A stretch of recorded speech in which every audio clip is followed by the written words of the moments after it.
to the Monday Motivation Spotlight. I'm Lesley Kaplan, welcoming you here, whether you're a regular or whether you're joining for the first time. This podcast series started after October 7th with the aim of number one, motivating and inspiring us, and at the same time, giving a voice and a spotlight to Israelis making a difference in Israel. Today, we have a very special guest who is Shoshanna Keats-Jaskoll, who is known to many of you, of Chochmat Nashim. She's making a difference. She's helping us find our voices. She's helping create awareness and advocacy for women being in positions that can make a difference, and also for women being informed, which can make major differences in the future, also in terms of their health, as we'll hear a little bit later. She's a journalist, she's a writer, she's also the creator of the Women of Iron Awards, which I was happy to have attended, delighted to have attended. It was an amazing event, and you'll hear she'll talk a little bit about later in the podcast what it represented.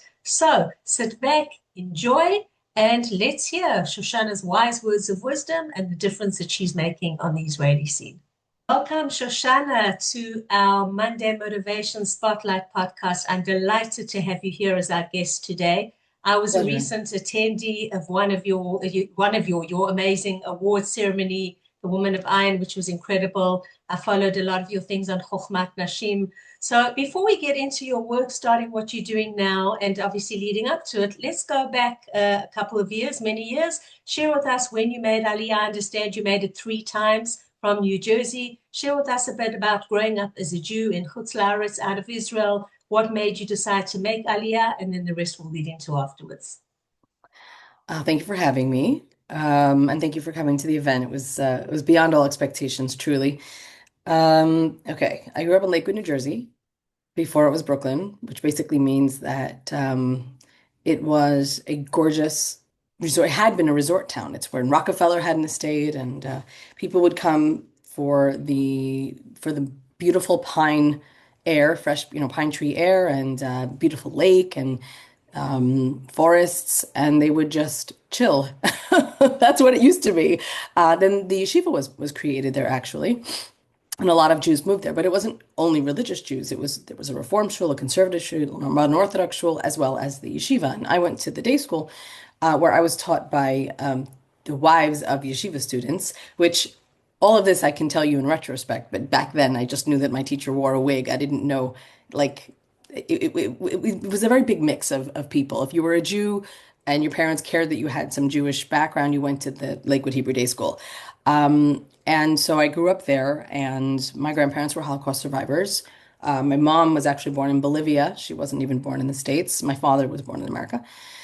My mom was pretty insistent that her daughters, her children, whichever children she had, would go to a school where they would learn about Judaism and know their Judaism, even if we weren't religious. My house wasn't religious, but it was kosher so that other family members could come and eat there.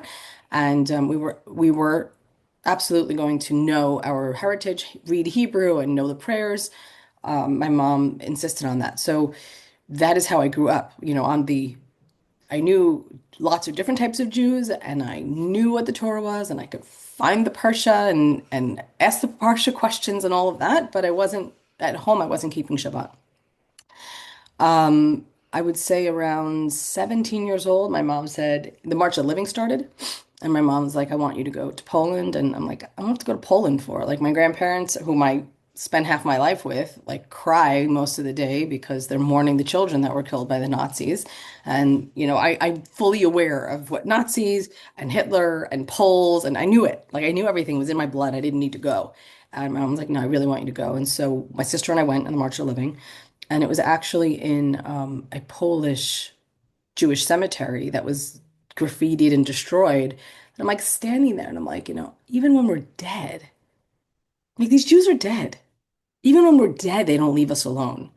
And I was like, really don't want to ever live under the good graces of non-Jews ever. And I kind of decided then and there that I wanted to make Aliyah. And then, of course, you go from Poland to Israel during Yom Ha'atzmaut and Yom HaZikaron, and like that kind of sealed the deal. I'm like, I am obviously going to come here and live with my people. Like, hello. So I went home after these 10 days, and I told my mother I was making Aliyah, and she's like, you're going to college first. So I actually left high school early. Went early admissions to Stern for 2 years, then switched over to Rutgers, spent a semester in Tel Aviv University, and then signed up for a master's program at Hebrew U and made Aliyah for the first time. I didn't officially make Aliyah, but I moved to Israel to do a master's program at Hebrew University.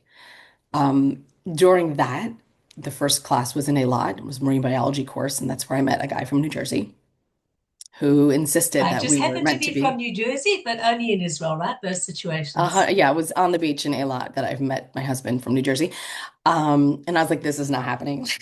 I'm staying here and you're going back to New Jersey and this is not happening. And he knew better than me. And this was before WhatsApp.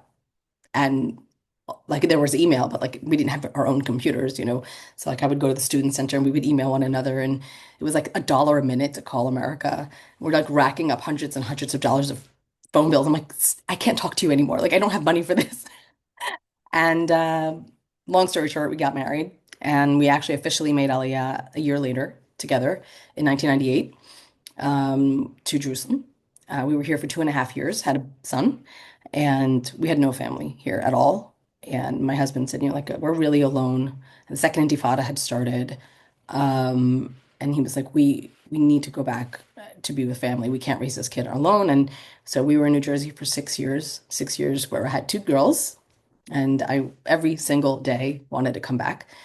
Finally, after 6 years, Baruch Hashem, we came back and we've been here ever since. So my third Aliyah was 18 years ago, 18 and a half years ago. 18 years ago. Wow. So, it seems like you've been here 13, firstly, 18 years is a long time, but with everything that you're doing in Israeli society and the impact that you're making, it seems like it's a lot more than 18 years. So, share with us when you arrived back in Israel, what were you doing? What was your career?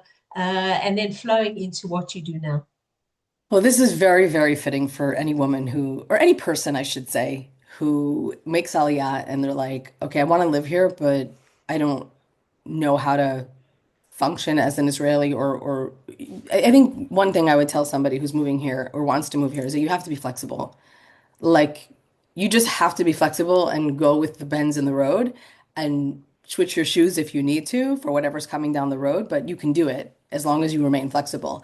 So I had a degree in environmental studies. I had a dream that I wanted to be the Minister of Environment, but that obviously did not happen. Although I said that to someone once and they said, "You're still cleaning your environment, but you're doing it in a religious social way," which I thought was Right, right, adorable. absolutely. Um, so I was always a writer. I would say the first my first love is writing. And I started to write about what I was seeing going on around me. Well, let me rephrase this. Professionally, I was helping nonprofits and businesses tell their stories. This was before marketing was a big thing, before social media was a big thing, or I should say online marketing. And you had to start competing for American dollars or for, I should say Anglo dollars. And I would help them write, whether it was a soup kitchen, whether it was a kids with cancer organization, I would help them tell their stories in English so that they could. And it was something I could do while being a mom. I have 5 kids and I wanted to be their mom. And it was something that I did around that. And then in our community started to become, I lived in Bet Shemesh and there was so much going on at the time religiously. My daughters were told to sit in the back of the bus. All the pamphlets that came home had no women and girls in them. My aunt was trying to get a divorce and she asked me for help. And, here she's being denied a get. And I'm like, what is happening? Where am I? What is happening here? Right, Um, right. We're meant to be in Israel, and you think that this kind of thing could happen abroad, but Dafka in Israel, yeah, like in the it in was the almost Haredi like communities there. Taliban. Like, what's happening? Why are women being Right, told to sit in the back of the bus? And at the time in Beit Shemesh, you can look up the Orot Bonot situation. There was a girls' school right, that was right. I being, remember. I remember the whole story there. yeah. And I mean, I was spit on. I was there. Really. hmm So I started to write about what I was seeing, about the beautiful Judaism that I love, that I chose. I became religious at 18, being hijacked. I think my first blog post about this was called The Hijacking of Judaism, Its Victims and Consequences. And I just listed the things that I was seeing. And it wound up going, at the time, viral was a new thing, but it was viral. And I got messages from all around the world, people saying, I see this in my community. They don't show women and girls in my community. Women aren't going to the doctor and getting screenings, like, I was describing all this stuff. And to make a long story short, it became obvious that this trend towards extremism in Orthodoxy was not just in Beit Shemesh. And I started to write a lot about it. I was going to the Beit Din, to the rabbinic court, to help my aunt get her get, and I saw that there was just chaos and apathy and unprofessionalism and misogyny. And I just was like, this is not the Judaism I signed up for. This is not the Judaism that my grandparents survived the Holocaust for. And so I And I'm sure it decided. also wasn't the Judaism that you wanted your daughters to be exposed to as well Mm, in the future. for sure. For Mhm. sure. It's one thing to make a choice for yourself. It's another thing to, tell your daughters this is the path that I choose for you or that I want, I would like to show you and share with you. And so I started a fight back by exposing it. And I got a lot of hate, a lot of hate. And the That's funny exactly thing what I wanted to is, ask you. I'm sure there were many that poo-pooed you and tried to keep you quiet and to sure. hide your voice. We're talking about exposing our voice and after the opposite. Tell us a little bit about that as well. So I would say that from the beginning, I was just called anti-Haredi. I was like, you're so anti-Haredi, you're obviously a hater, because obviously what we were saying was happening by extremists within the Haredi community. But the irony is that the people who are first hurt by extremists are the moderate Haredim. They are the ones who get hurt first. I lived peripherally to them. So I was being hurt because I was in that, periphery. But people who don't deal with them ever don't really have to deal with them unless you're talking about a political. Now, in Israel, there's no separation between religion and state. And so anyone who thinks that they're secular and therefore the religious extremism isn't going to impact them, you're wrong.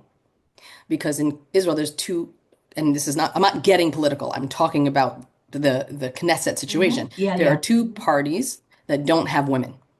Each of those parties have at least 8 seats. So you're talking about over 10% of the Knesset that has zero women from the start. Okay? And Haredi women have zero representation at all because the male MKs do not come to the committees. They don't come to the Committee on Domestic Violence. They don't come to the Committee on Women's Health. So no one is representing these women. And that is not okay. So as I'm talking about these issues, I'm being told I'm a hater. And I'm like, actually, no, I'm not a hater. I am talking about Torah. I'm talking about justice. I'm talking about doing things that are tzedek, tzedek tirdof, right? That are justice, justice you should pursue. In any case, it took many, many years. And ironically, now on the one of the bigger podcasts out there, Meaningful Moments, is now talking about what I've been talking about for 15 years, which is the erasure of women in magazines. And you can Google my name and Google the erasure of women, and you will see probably close to 300 articles about women in Judaism, the erasure of women, women being chained in marriage, and how this is something that the Jewish community has to fix.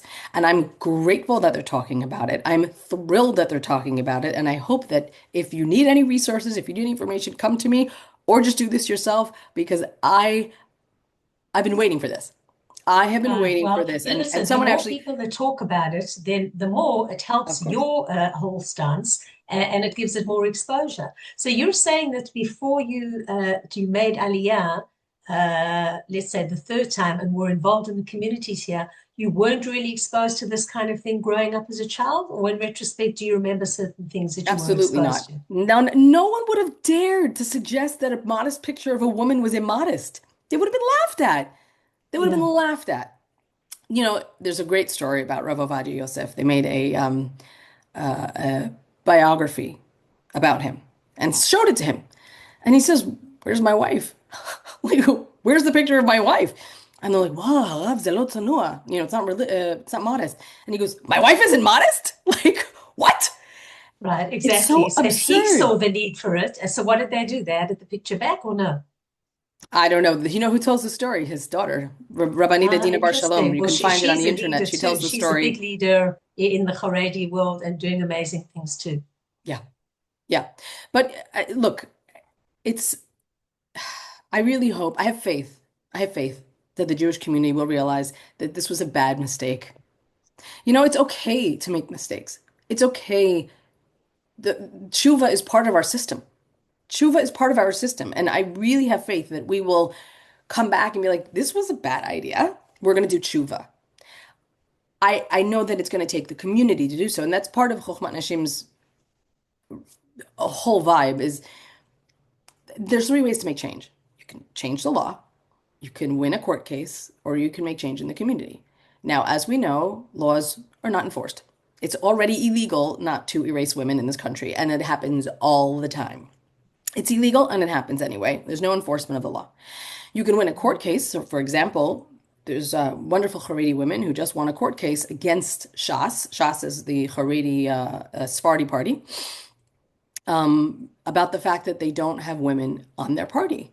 They won the court case, but only partially because they're able to say, well, but we don't have any members at all, right? We don't have members of the party. We only have appointed people. So you can't get mad if somebody didn't appoint a woman because Right. we don't have a membership. So like there's like all these ways to get around it. And so I always say that the only way real change will ever have an impact, a lasting impact, is when the community decides it wants or doesn't want something. So when our community, when enough people say, racing women is insane. This is not Torah. This is absurd. When enough of us say that, we stop buying those magazines, we start using the pictures. That's why we created the photo bank. You can use our pictures. When enough of us say that, then it's just not going to be a thing anymore. There won't be a fight. It just won't be an acceptable thing. And Won't be that's right. what Look, we I think do. also though within the Haredi community, a lot of women may feel this way, but some of them are afraid to be outspoken. Have you spoken to, I'm sure you've spoken to, Of in course. your years of working with Chochmat Nashim, I'm sure that you've had many discussions with Haredi women. Do you want to share any of those with us? Sure. I mean, I can tell you that a number of years ago, I got a phone call from a woman who said, I got your number from someone. I need you to help my friends not die. And I said, I think maybe you have the wrong person. And she said, no, no, no, I know who you are. You raise money for Jewish women's causes. And I go, okay. Her 34-year-old neighbor died of breast cancer, leaving three children. And she died of a disease she didn't know she had and she didn't know the name of. And she said to me, this woman who was on the phone with me, she said, I don't know the name of my body parts. I was never taught the proper name of my body parts because I was told it's immodest. And no paper, no Haredi paper talks about women's health. No radio show talks about women's health. We don't learn about it in school. She said, and so we don't know the signs and the symptoms or the screenings for the diseases that can kill us. I want to create a campaign of Pashkevelim. Pashkevelim is like a sign, Right, like all the flyers that you see a in the printed paper, neighborhoods. a Mhm. printed paper that they post because they don't have like Mhm. Facebook walls, so they put these on regular actual walls, and they print whatever it is that they want to talk about, whether it's a funeral or a protest or whatever. She wanted to create this poster and put it everywhere, and she wanted me to help her raise funds. So I said to her, I said, this sounds horrific, and I'm sure you're a wonderful person who means well. I can't write things without doing research. Like I can't just take your word for it. So I Right, researched. exactly, because she may represent one opinion, but there may be others that say that's absolutely not true, different communities. Correct. So I went to Hala, which is a breast cancer center with diagnosis, Right, and I in interviewed Jerusalem. doctors and I looked at statistics and I went and spoke with other clinics. And it was true. It was true that Haredi women were coming 30% less than the average woman for breast cancer screenings, and they were even lower than the Arab women from the villages, the percentage.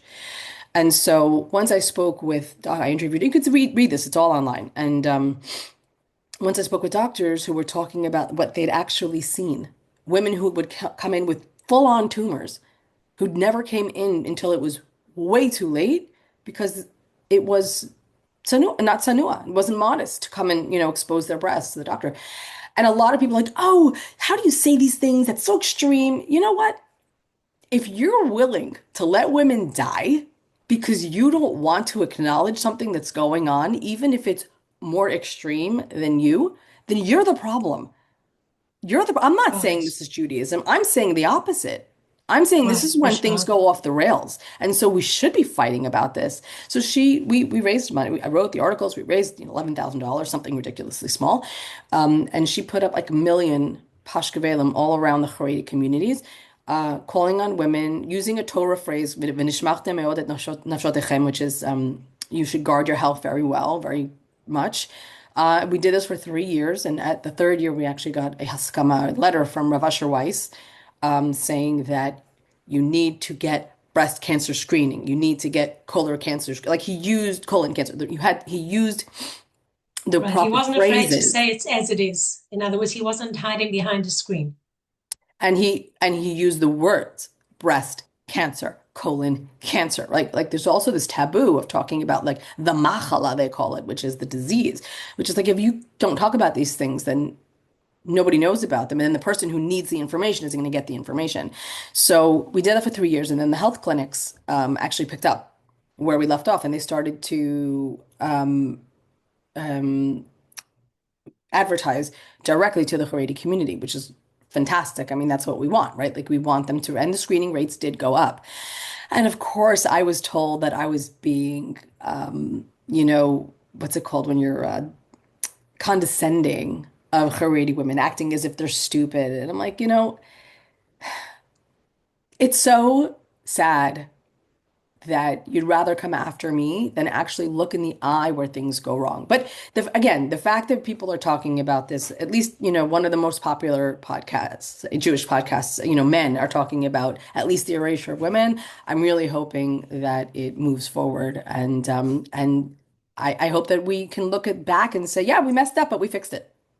Right, absolutely. Wow, kol hakavod. No, that is super important. And that's not just about, the average Judaism and the Judaic issues and everything. This is about health and life and continuity for one's children and family. So that's super important. You mentioned the word podcast. Let's just talk a little bit about your participation as a co-host on the podcast. And we were actually honored to have 2 weeks ago to have Fleur as our 100th spotlight on the Monday Motivation podcast. Wow. She was amazing. So tell us a little bit about that and how you got involved in that and your participation as a Well, co-host. Chochmat Nashim has had a podcast for 8 years. We were actually, I almost positive, the first all-women Orthodox podcast in existence. We've been doing it for 8 years. We've been talking about the issues in Judaism and the issues in Israel. And I've known Fleur now for I don't even know how many years. We met before she was deputy mayor, and we worked on a few ideas together. We both were like marketing people.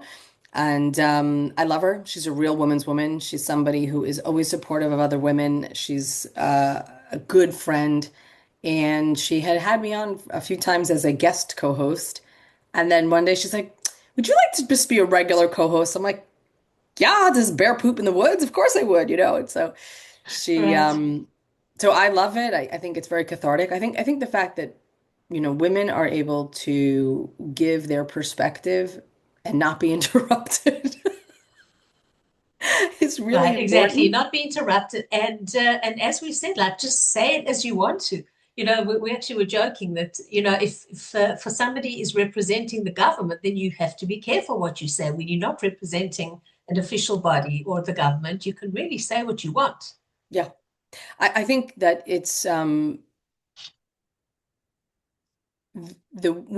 I've always realized, right, in all the work that I do, I realized that when things go wrong, you can be sure that around that table, whoever made these decisions, it was not a diverse body. You didn't have women and men, you didn't have people from different backgrounds, because it's generally when only one person, whomever that person is, with one perspective, makes a decision for an entire community. And so I'm always pushing the concept that there needs to be more diverse tables making decisions. That as a concept is important. And especially when you're talking about a decision made for a community, a policy made for a community, if you don't have various perspectives, whether it's a shul, a school, a mikvah, a government, if you don't have women, you're lacking perspective, right? That's like it's very simple. If you have only one eye open, You're going to miss everything that's happening here. And it doesn't mean you're a bad person. And it doesn't mean the left eye isn't important. It just means that if you don't have your right eye open as well, you are just missing half of what's going on. And your decisions based on what you're seeing are going to be lacking. And that's what we see everywhere. You don't realize the damage you're causing. You don't realize the things that you're missing. And it's just such a, it's an easy fix, right? That's what's killing me. It's an easy fix. Just put women at the tables of government, at the tables of councils, at the tables of schools, like everything. And the fact that it's become a power struggle or a gender struggle is absurd. Like, I'm sorry, are we not on the same planet? Are we not in the same community? Are we not raising the same kids? Like, if your kids are messed up, my kids are going to have to marry your kids. Like, it's just so important. And the concept, take the Aguna no, issue, for example, right? A woman chained in marriage, in Jewish marriage, in Judaism, in Torah law, a man has to give a get. He has to give the divorce, and the woman accepts it. We could argue that all day, but that's the way it is, okay? Right. So, The truth is that always bothered me. As a woman who herself, I'm divorced and happily remarried, but that always bothered me when I actually got the get in terms of the way it was done and everything, that I felt like kind of second fiddle. yeah, of So I course. can totally identify with you. It's a very passive and powerless position, 100%. And that's why the court is supposed to be an advocate for the person who's weaker, not gender, not money, but rather this person doesn't have power. I need to make sure that the person with power doesn't take advantage of that power, right? That's a basic thing that Judaism talks about all the time. And so, unfortunately, instead of the courts functioning in a way where the weakest are protected, not given more, simply protected with an even playing field, they don't do that, and they allow, enable, and make worse the abuse. If Jewish divorce doesn't have dignity, right? If people can be extorted, if women can be forced to give up children and possessions and living situations, if Jewish divorce doesn't have dignity and Jewish marriage doesn't have holiness, then what future does the Jewish community have? And that's why I feel very strongly that this Aguna issue can't be seen as a gender thing. It can't be seen as a women feminist concept. It has to be seen as a Jewish community continuity issue. It can't be that women are afraid to go into marriage. It can't be that mothers are afraid to have their daughters go down to the chuppah because who knows if this guy's going to keep her trapped and then she won't be able to have Jewish children. Like, it's such a basic concept of freedom that I'm angry. I'm angry that the community looks at it as a gender thing as opposed to a Jewish continuity thing. Hmm. Yeah, listen, we could talk a lot more about it, and there's definitely a lot more to say about it. We have a couple of minutes left, so I'd like you now to talk about the whole award ceremony, the Woman of Iron, how the whole concept got started. For those that don't know about it, maybe you want to just share a little bit about what it was, what it is, the whole concept, and what made you decide to go ahead and do it. Okay. So, gosh, Chochmat Nashim has always been raising the voices and visibility of women, as I said, as an issue, raising the voices and visibility of women as a solution to a lot of our societal problems. The Jewish Life Photo Bank is one of our creations, and it is a stock photo bank full of images of women, Jewish women, girls, and families taken all around the world, volunteer models. And my number one photographer, not my only, but my number one photographer, the person who took the most pictures, was my best friend Laura Ben David. She was also one of the first board members of Chochmat Nashim, and she was, my ride or die. She died this past July, and she always wanted the photo bank to be more than just stock photos. She wanted there to be exhibits of images that people could see what Jewish life was, the Jewish land, the Jewish people, and not only those who need stock photos, right? But rather people who want to see Judaism.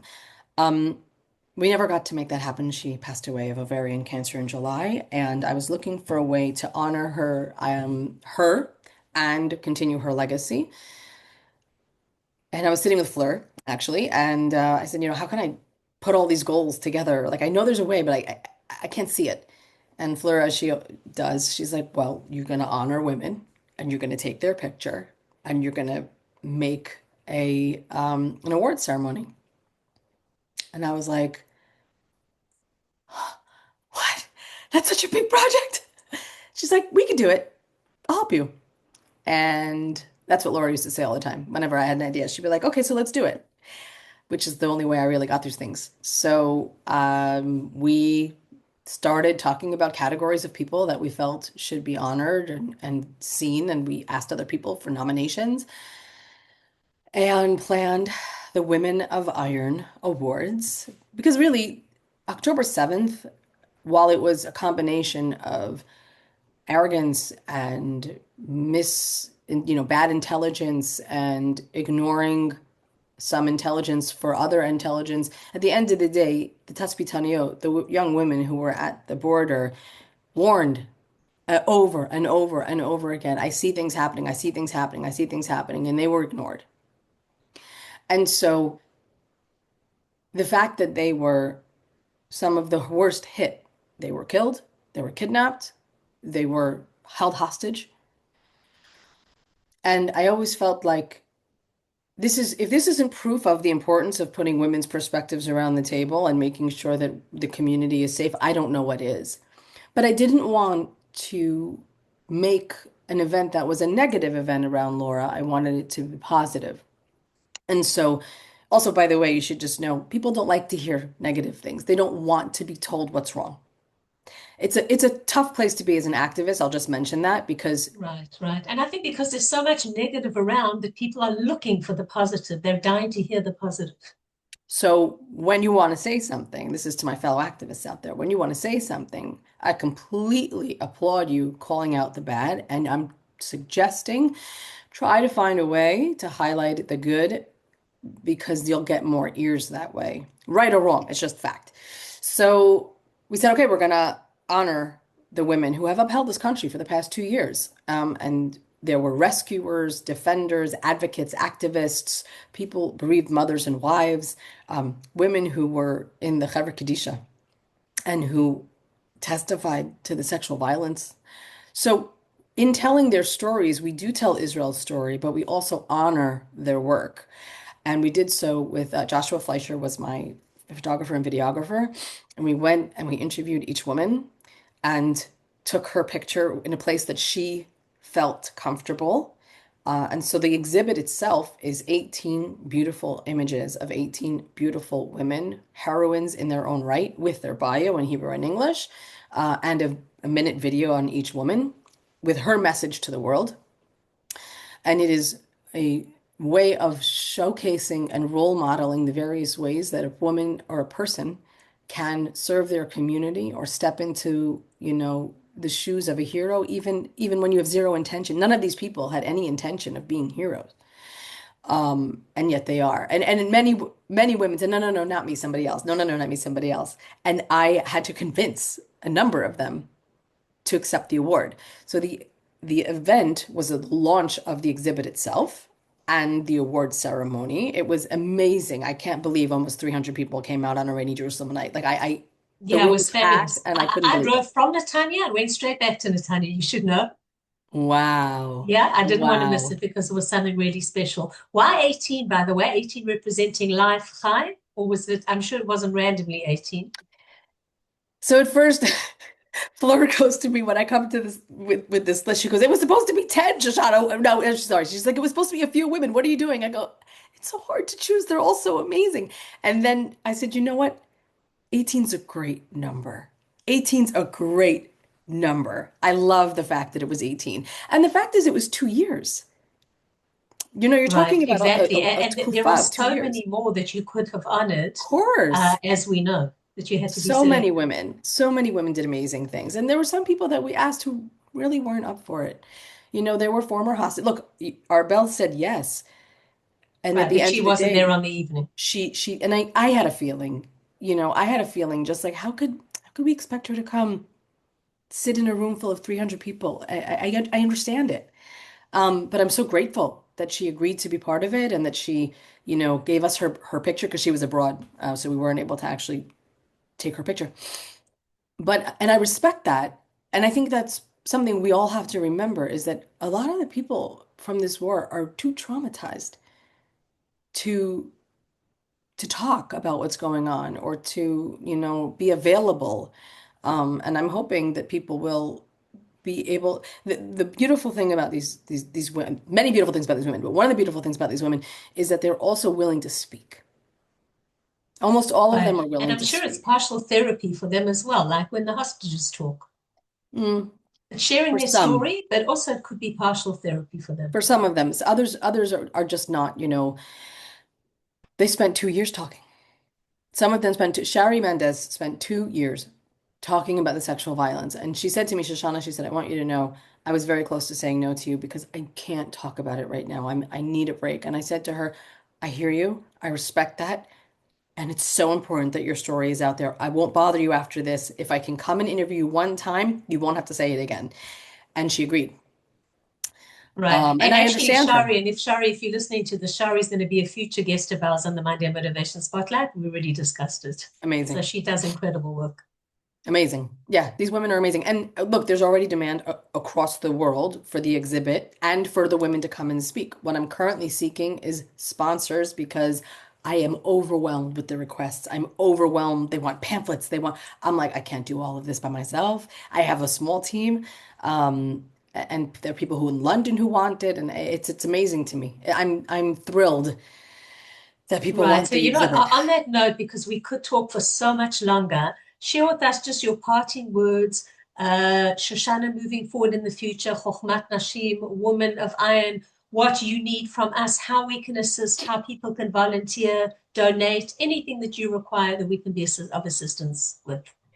I would say our three projects that the community get involved in is Rate My Beit Din, which is a way for people to rate the rabbinic court. If you have been divorced, if you know someone who has, please have them fill out a survey. It is the only way that the community has any influence on the rabbinic courts, and they are looking. They are looking and they care. So fill out a survey on Rate My Beit Din if it's relevant to you.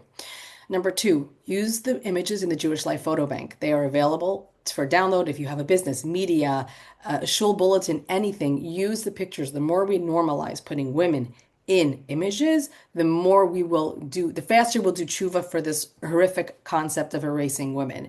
And the third is bring this exhibit. It's such a positive, wonderful way to show female Jewish role models in a modest way. It is appropriate for every school, any school.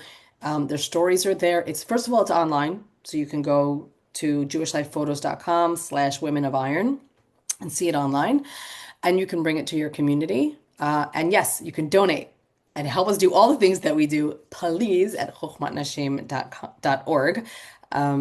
There's a very easy donate button, and all donations are tax deductible in most currencies around the world. Right, amazing. Wow, Shoshanna Keats-Jaskoll, we've had a wonderful time sharing here what you're doing. I'm sure you've got many ideas for projects ahead. It's been wonderful having you on the Monday Motivation Spotlight. Thank Kol you. hakavod for everything you do. Keep on doing the wonderful things to help us and to help women express their voices and to validate what's going on in society. We're now 2026. In fact, people are going to be seeing this episode's dropping on Monday. We're recording this episode on January 1st. So 2026, we're living in the modern ages, and some of the things that are happening now, which your organization is advocating for, I'm sure is going to be changing, and you've already seen a lot of change. So thank you for being our guest today. I'm Lesley Kaplan. If you're listening for the first time, we've had some amazing guests over the 2 years that we've been spotlighting women who are making a difference, as well as men. Yes, we do spotlight men too. So please have a look at our YouTube channel, our Spotlight channel, Monday Motivation Spotlight. Thank you to our sponsors, Egan & Cohn Insurance in Jerusalem, as well as Lala's Flower Boutique. We will see you next week on the Monday Motivation Spotlight. Thank you again, Shoshana. Pleasure. Thank you for having me.